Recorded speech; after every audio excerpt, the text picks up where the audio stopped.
What's up, everyone? I am here today with a follow-up video to the cryptocurrency brain dump that I just did. And I have to say, I am very excited to be making these videos. As I said in that video, this was sort of the whole purpose for this channel to begin with. And the reception has been amazing. So thank you all for your support. That last video was the highest ranked in terms of analytics from a viewership perspective, from a likes perspective, from a new subscription perspective. And really that's the type of feedback that I want to see, because it's very encouraging to know that the type of topics I wanted to talk about here on this channel are being well received. So thank you for the support. I really appreciate it. If you like what you see in this video, definitely please like the video, please subscribe. It makes a huge difference to me and this channel and the plans for it going forward. I hate to show myself like that. I know everybody does it. I've found it incredibly annoying. I still don't plan to do it in my other videos that are for stuff that I like, but I think for the topics like this that could potentially be very far-reaching and impactful and useful to people's lives, I appreciate the support to get this out there. So with that said, let's jump into today's topic, which is an extension of the last video. A couple of high-level points I want to cover: profit taking and NFTs. All right, hold up, quick pause. I am interrupting the intro to this video because I've realized that I have inserted a lot of topics here with respect to profit taking and NFTs. This is going to be a long video, and it may be that if you're watching, you actually don't care about all of it. So if you want to learn about NFTs, look at the chapters on the bottom of this video. I just learned how to do that last video. I'm trying to improve the user experience here with each video that I make, and just hop over to the NFT section. Thanks. So, with respect to profit taking, I'm going to let you know that I have taken profits in this space at this time, specifically with Cardano hitting $2 and $2.30. I've taken about $70,000-ish off. I'm sitting on about 175,000 ADA remaining. I'm still staking all of it. And my plans going forward for this, now that I've thought about it a little bit, are to basically have a methodical sale of 1/7 of the position for each dollar marker that it hits going forward. So that means that if it hits $3, I'll take another 25,000 ADA off the table. If it hits $4, I'll take another 25,000 ADA off the table, and so on and so forth. And I've actually created a spreadsheet for this. I'll throw it in the video so that you can see exactly kind of what this is gonna look like. But some time ago, when I first started investing in cryptocurrency, 3 years ago, I put 105,000 in, and I remember talking to people about it, and I specifically said I was targeting $1 million return, a 10x return. That's kind of how I view all of my investments. And this structure that I've created actually would give me exactly that. So if I were to end up selling everything in this crypto bull run, I would sell my last 25,000 ADA at $9 for a 225,000 return on that batch. And the total for all of my sales between 3 and 9 would be $1,050,000. So that would represent $1 million return. And the nice thing about this setup is that I've put it in place before anything happens, and therefore, if I stick to it, I don't need to do anything to realize those returns. They either happen or they don't, or they happen part way. But on this bull run, that's, you know, an exponential curve, I've got a plan in place for how I'm going to execute against it. Now, my plans are always subject to change. I always constantly reevaluate, but generally speaking, I feel really comfortable with this setup. And for the time being, I plan to stick with it. So the reason that I have the structure in place is because there is an element of FOMO happening right now, and it's very real. And the reason that it's real is because the returns on offer are exponential. You're looking at a true exponential curve when you look at the returns. At the moment, over a 1-year span, we're looking at basically 2 orders of magnitude that have taken place. That is, quite frankly, incredible. I would say unprecedented, except it's not really for this space. And people who see this and are on the sidelines are looking at it, and it is creating a true fear of missing out. Because you have missed out, and you don't want to miss out going forward. There are legitimate reasons to not want to miss out on this. I truly believe, and if you watch my last video, you'll see why, that the cryptocurrency space over the long arc of time will completely reinvent the global financial ecosystem. That's not to say it will replace it, but it will certainly augment it, supplement it, fill gaps that are currently missing, and it may, quite frankly, in certain respects, become larger than anything that's out there, because there is the potential for global adoption that transcends national borders. That is incredibly powerful stuff, but you need to realize that has not happened yet. So we have this exponential return curve, and everybody wants in on it, and the core reasons as to why these returns are on offer is legitimate. But what always happens in these cases is the returns overshoot reality. It's just the nature of an exponential curve. At some point, the cost of these cryptocurrencies is going to exceed their real value, and they're going to need to catch up. We may already be there. In fact, I would argue we probably already are in terms of current valuations, but the exponential curve is still going up, and it will continue to go up until it doesn't. And that is the part where my crystal ball is personally broken. I said that in the last video. I don't have one. I don't know where this train is going to stop, and I don't know when it's going to turn back. But I've seen this before. I've seen it time and time again. I believe it eventually will, and it'll give the space a breather to be able to actually implement and legitimately achieve these lofty objectives of global adoption. But it will take time. And so there's going to be a lull at some point. There's going to be a period at which the returns stop and the cryptocurrency ecosystem needs to play catch up. And when that window opens up, what typically happens is the curve goes the other way. And there will be a bear market at some point, and it will test your patience, and then the cycle will repeat itself, because this space is not going to stop. It's not just a fad. It will continue. So that's a big part of why I've placed the structure that I described in place, because it gives me a mechanism to deal with the exponential curve that we have in this bull market in a methodical way that will generate profits for me, still likely keep me invested in the space going forward, unless things really get heated. I mean, honestly, if ADA were to hit $9, that would be incredible, but I think it would be way, way ahead of itself at that point. So,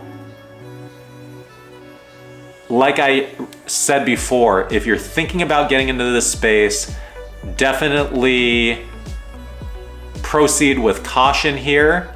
I think you're on a curve where things at some point in the future could definitely fall back below where they currently sit. I'm not saying they will, I'm just saying it's a possibility. The musical chair game has not stopped yet. There are returns still on offer, I think. But the way that I'm structured, it doesn't matter. My plans going forward, it really doesn't matter when this ends. I am positioned in a way that I'm comfortable and happy with regardless of how things unfold.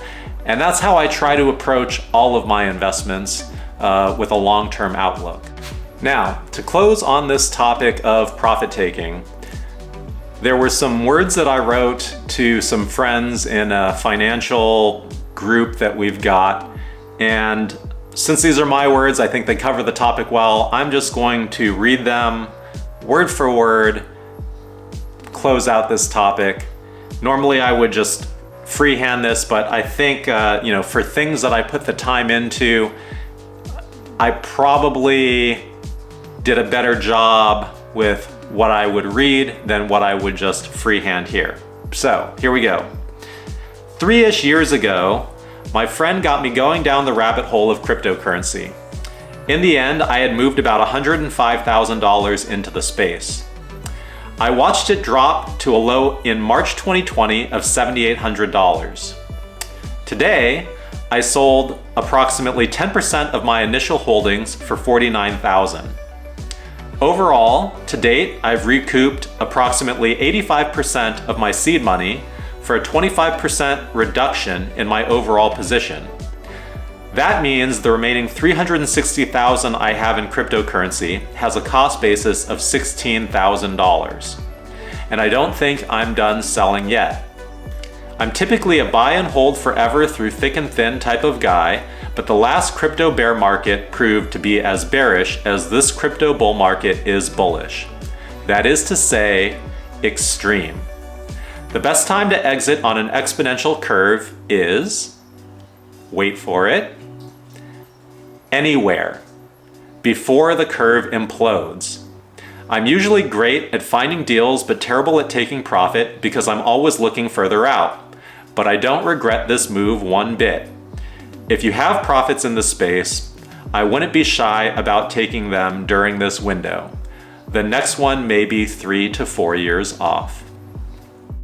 Now, there were a couple of replies to my post, and I'm not going to read any of the replies because they were not my words, but one of them basically recommended caution in this space at this time. And I did reply to that, and I'll read that reply here. To that responder, if you read my post, I think you'll see I completely agree. Now is the time to exit if you could use it. If you're entering, then do so with caution. Definitely don't FOMO in. I've lost $300,000 in one day more than once. The first time I lost $100,000 in one day, it was approximately 45% of my net worth, and I lost another $100,000 for a total of 90% the very next day. I was 25 years old at the time. Quick pause, I do have another video, one of my earlier videos, I actually discussed that topic. If you're interested, you can go find it. Now, I'm 38. While success requires an element of luck, in totality, it was my sheer persistence of will that has gotten me to where I am. In other words, I had repeated significant failures until I finally started realizing success. Each lesson that I truly learned along the way, I probably only really learned because it was very expensive. Now, I only invest that which I don't need, and therefore can weather whatever storm may come until I realize the success I sought when I began. I am exacting when it comes to what I choose to invest in. I seek to know real risks and understand them. The potential for a volatile asset to go down is not what I consider a real risk, but an inevitability. I know what I own, and I am patient enough to watch the longest stories unfold. As such, mark-to-market dollar value no longer means much to me. It's about consistently accumulating positions in value-generating assets over the long arc of time. And that is the metric through which I measure success that can be consistently evaluated. Beyond that, this whole process has taught me that health and happiness of my family, friends, and your and myself is worth more than any dollars. Silly to quote a Bieber song, but I just saw it for the first time today. They say, time is money, but money can't make no time. And I really mean everything that I said. You know, once you start making the kind of money that I've seen from a return perspective, whether it's in crypto, whether it's in equities, it gets to a point where it's unspendable, it's unusable, it's almost just a game with numbers. And we can get into that topic in later videos, but really, there's an aspect of spending to that. You need to learn to live beneath your means, live in a way that your resources from a capital perspective can cover everything that you want out of life and still give you room to operate from an investment point of view. And there were times in my life where I didn't have that, where I legitimately budgeted $10 a day for food, eating in the Bay Area. Things were cheaper back then. That would quite honestly probably be an impossible budget today, but it was still hard, and it's still something I did because I needed to be able to scrimp and save, to be able to invest. And all of the things I invested, I looked at as, you know, for every dollar I'm saving, I'm generating $10 in the future, and I put it in assets that could generate those types of returns accordingly. And it's been a long road to kind of actually feel out legitimate assets that can do that without them going to zero, because there's a lot of risk when you try to go down that road. But eventually you realize that once you have what you need from a money perspective, your health and your happiness is far more important than any money can give you. And you use money as a tool to create for those other things. And from a health perspective, you also need to dedicate time to personal fitness and eating well, because at the end of the day, the money ain't gonna save you if your health goes to shit. And there is some random kind of luck of the draw there as well with respect to, you know, genetics and diseases and whatnot. But keep that in mind, money is not everything. All right, next topic. I don't even know if I should mash these two together, but I kind of want to. I need to get as much content out there as possible, so this is gonna be a long video. Let's get into NFTs. Okay, let's talk about NFTs. So, I think this is a topic that I can see having a lot of both interest, intrigue, and confusion around for those, especially if you don't have a technical background. Because I have a technical background, I am a software engineer, and I honestly struggle a little bit with what an NFT actually is and what its utility brings to this ecosystem. I think the surface level idea of an NFT has been a unique digital asset, often associated with art, of which there is only one, and some of the most high-profile NFTs have sold for tens of millions of dollars. What an NFT actually is, the core technology. NFT stands for non-fungible token. The token bit is cryptocurrency. The non-fungible bit means that it is unique. There is only one of them.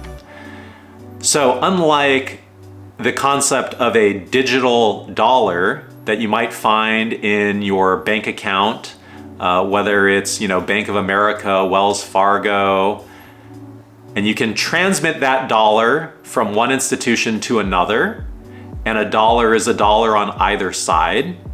That is a fungible currency. There is an aspect of this that is kind of unique that I think has parallels, because a real world dollar has a serial number, and that serial number is unique. There is only one dollar bill with that serial number in existence.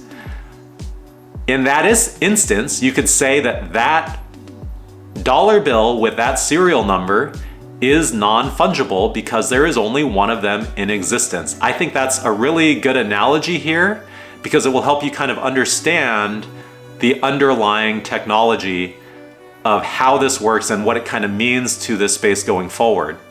So an NFT being a non-fungible token means that it's uniquely identified. At the moment with Bitcoin, one Bitcoin is completely indistinguishable from another Bitcoin. There's nothing to say that there was, Bitcoin 1 or Bitcoin 2. That's not a thing. When you change Bitcoin, it's just a piece of I think 21 million Bitcoin pie. With a non-fungible token, it brings this uniqueness to the ecosystem, and it allows you to associate it with assets, whether they are digital or tangible. It basically links something to a unique identifier on a blockchain. That inherently, as a concept, is valuable because it's a tool that can be used to do a lot of creative new things, but there isn't, I don't think, anything inherently invaluable in the notion of a single NFT. And I think that's important here, because to say that an NFT is unique and therefore has value is not exactly true, because realistically, an infinite number of unique NFTs could be issued for all intents and purposes going forward. So it's really about the asset that it gets linked to and the value that people associate with that asset. What I mean by that, for example, is that there's nothing really inherently valuable about a serial number on a dollar bill. Does anybody really care what serial number they got on their dollar bill? Is there any limit to the number of serial numbers that can be issued for a dollar bill? The answer is no to both, practically speaking, and the same is true of NFTs. So let's be clear. At present, all NFTs are essentially speculation. Unlike investing in the underlying tokens that power networks like Ethereum or ADA, NFTs are subject to the whim and fancy of those who are buying, selling, and choosing to participate in these markets. It is very much like collecting art. How do they work? NFTs work by associating metadata with the unique token that you have that links it to the asset that you are buying or selling. And there are a lot of different flavors of this out there. Specifically with respect to Cardano, there are a number of new NFT options, and there was one that I stumbled across called Space Budz, where I caught the pre-sale, and it was the type of thing where it was at the price point that I was interested. I honestly felt it was a little bit expensive for what it was, but I also, having received a lot of ADA from staking and being invested in the ecosystem, wanted to support the ecosystem and one of the first NFT projects. And I ended up buying 6 Space Budz. And I decided when I did this that I, just for fun, wanted to try out the process. I wanted a digital avatar. There was a random element to this. So the pre-sale, each one of these went for between 10 and 100 ADA. The price went up with each 1,000 that sold. There were 10,000 minted total. And I'll be honest, I bought one and it was super fun. The website is very interactive. It had a rocket ship taking off, smoke, and then it revealed the Space Bud that you got. And there are these cool little space characters that are either animals or people, and they have different accessories. And there's different rarities on the types of animals and everything. I'll show some stuff on the screen here as I talk about it. But it's kind of just a collectible, a digital collectible asset. You can think of it like trading cards. And it was so much fun when I bought one that I wanted to try again. And in the end, like I said, I ended up buying 6 of them. That's how much fun it was. It sold out within 2 days. I got the itch. I wanted to go back and buy more, and they were all gone. And at the moment, I've heard that they are trading on a Discord group for around 500 to 600 ADA on the low side. So this kind of gets to an aspect of NFTs that for me kind of scratch the itch of how I want to approach this system. I think that an NFT, its true value really from a mass or a macro perspective, I should say, is going to be in the assets that have an ecosystem that get built up around them and continue to grow and evolve over time. I think that NFTs that are linked to a single asset that someone sold as a one-off have a strong likelihood of honestly getting lost and forgotten about. I think that the speculation in the space buds that I bought is really an investment in the ecosystem of this going forward, and the trust that the creators are going to want to continue to develop this, are going to come out with future series of this, are going to grow consumer and investor interest in this, and thus the first batch of space buds that was ever produced will go up in value because people are so into space buds in the future. You could think of it like having the first Pokemon trading cards in this era, right? If Pokemon weren't a thing, if there weren't a game, if there weren't continued interest in it, no one would really care about the first set. I think NFTs are going to be very similar.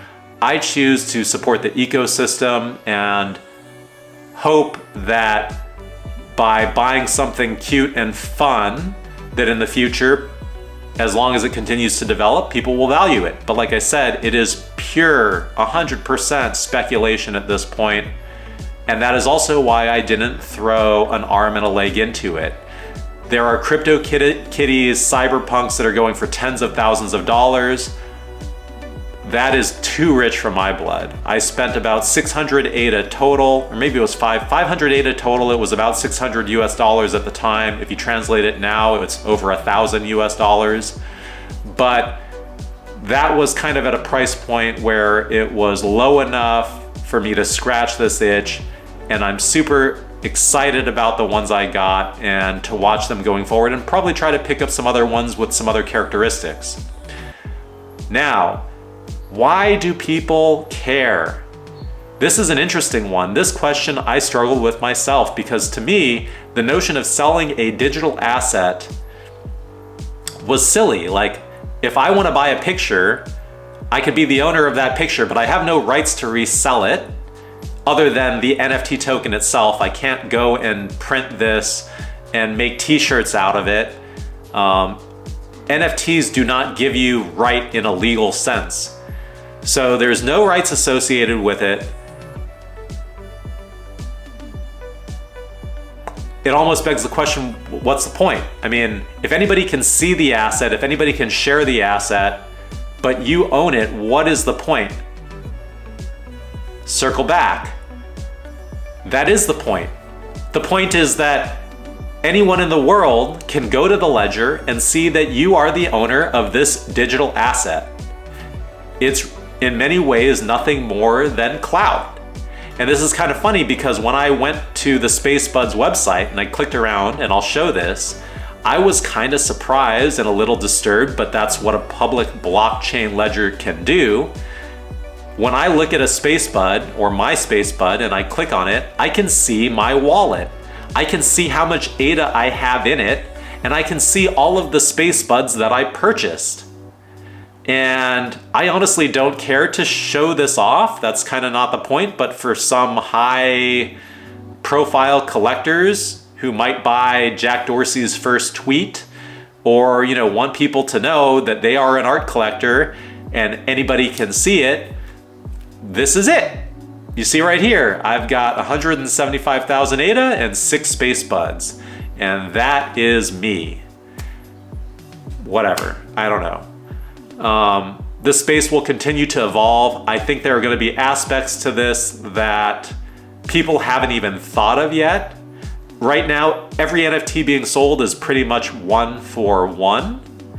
But I think that as things develop, people who create art will start to do things like you see with lithographs, limited runs.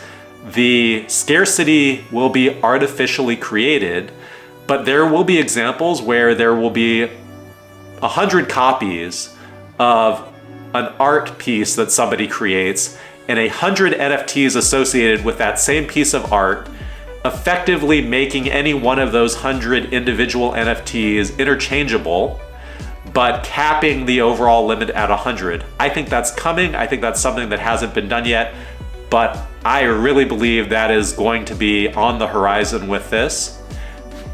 Now, one of the examples of what I mean by the future value of NFTs is going to be determined by what the ecosystem for that NFT looks like going forward, is the very meta sale of Merriam-Webster's definition of NFT.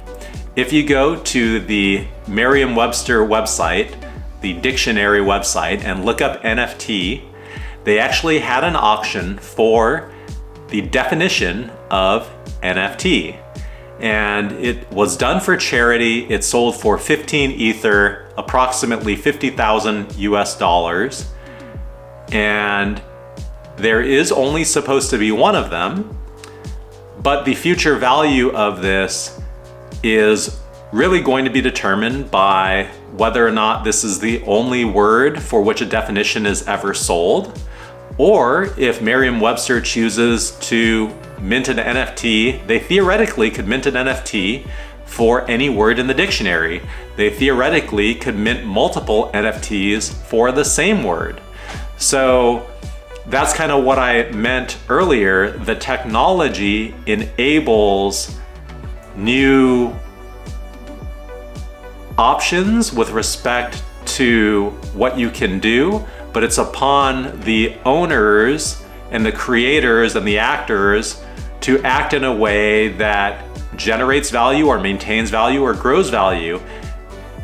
If Merriam-Webster wanted to, they could open the floodgates and let anybody buy an NFT of any definition of any word for a nominal fee of $1. And at that point, the value of the definition of any word would plummet because the scarcity would not be there. So that's kind of my point, and that's why this is speculative, because you're in the hands of the creators as well as those who would be interested in this asset going forward. So I think the value plays are going to be in those that look like ecosystems that are going to grow over time, as opposed to somebody who's just trying to do a money grab, sell an item, and is probably not going to have anything to do with the space going forward. Final topic here. There is a question of the origin. There is nothing about an NFT that would prevent someone else from attaching the exact same metadata on one item to another item. And I'll show you the metadata for one of the space buds that I've got. You can see the content says, the space bud number and the various attributes that it has. I don't actually have it up in front of me, so I can't speak to it, but you'll see the different features of this specific unique space bud that make it unique and awesome. But if I wanted, I could create an NFT and I could attach the same metadata to it. So what makes my original NFT valuable? The ability to know that it came from the creator. And you can go to the Spacebudz website and you can look up on their website the origin, the original NFT, and you can know what wallet it ended up in, and you can know what token it is, and therefore you know who the real true owner is. I think this is going to prove to be an issue in this space, both with identifying the true origin of a token. You're gonna need actors. You can think of it like Sotheby's. You're gonna need trusted websites that you can go to that can validate the origin of the NFT that you're gonna buy so that you're not buying effectively a cloned token or asset. But there's also the question of who the real owner of a digital asset is to begin with.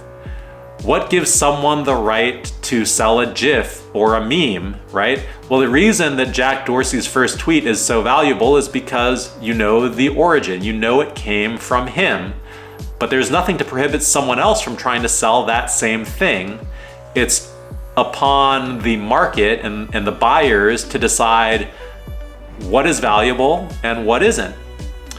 And so that aspect of ownership of something is interesting, because I think there's no legal system in place here. So it's not like you can go to a court to say I own this versus that person. It's really going to be the court of public opinion to decide who they think owns something, who in generating an NFT really has the value to produce that NFT versus someone on the fringes that might be associated in some way, but really is not the true originator or owner of this. And you can think of internet memes, for example. Let's say you're Michaela Maroney and you make an NFT versus you're on the Olympic team and you make an NFT versus you're just some Joe Schmo and you make an NFT. So I think the providence of these is actually going to become an important aspect of this ecosystem going forward as well. Overall, I think they're cool.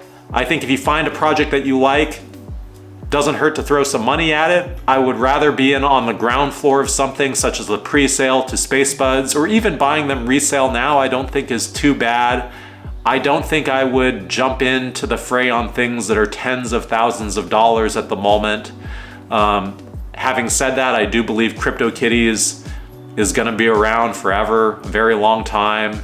Generally, probably an investable asset as NFTs go. Probably cyberpunks as well. I hope Space Budz take off because I think they're cool and cute. I don't know that I will ever put any serious money into them because I got in so early with what I have. I wouldn't break the bank. I would rather invest in the underlying networks that are going to power these systems going forward, because they're going to power NFTs, but they're also going to power smart contracts. They're going to power ultimately the global financial ecosystem. And you are in very early days. So this is still a great time to be investing in the networks that you believe are ultimately going to be around and be successful in the future. I think this video is probably way too long already at this point. If you're watching it, thank you. I appreciate it. I'm excited to get these out there, and I will see you at the next one.